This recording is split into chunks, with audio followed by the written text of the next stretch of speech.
I will show you this clip a couple of times, but it does go fast. See if you can tell who has the concealed weapon.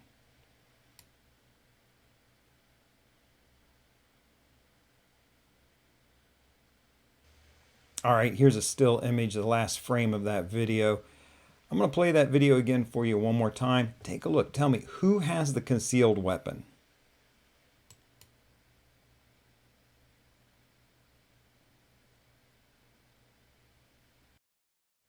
It's a tough one, but actually it's the woman who has the concealed weapon. And at first you might think, my goodness, where on earth could she have a concealed weapon on her?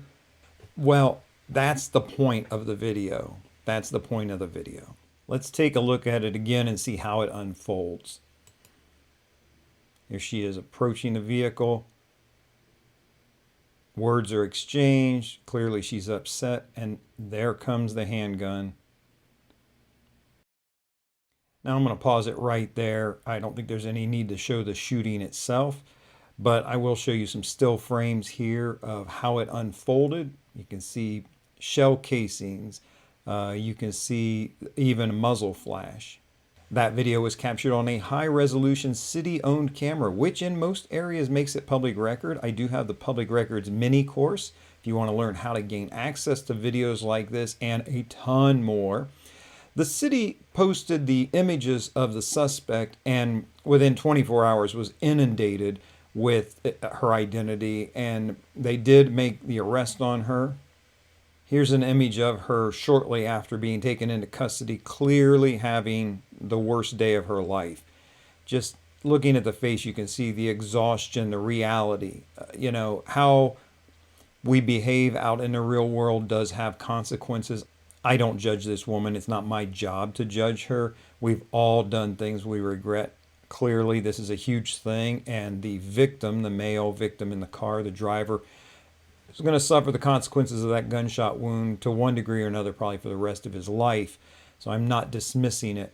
But you can see here just how a person feels in the light of day. And I would encourage all of us to make better decisions so that the next day we don't have this look on our face. She was convicted. She did go to prison. Here's an image of her a few years later in prison. And again, you know, I'm a sucker. You know, she looks like she's doing pretty well. I like to think that she's being rehabilitated. At any rate, again, no judgment. I wish her the best. I wish her victim the best. The important thing for you is to understand that these things unfold fast and they can come at you from directions you might not expect. Now, I'm talking about when you're doing witness interviews, suspect interviews, surveillance, process serving, whatever you're doing. Be aware of your surroundings and be prepared to react appropriately when the time comes. I will ask you one question. Is there someone you should share this video with? Someone in your world, in your life, in our profession you think would benefit from having a heads up from this video? If so, please do pass it along to them. In the meantime, this is Larry Kaye with ShadowAnyone.com. Remember, do the right thing, even if it's the hard thing.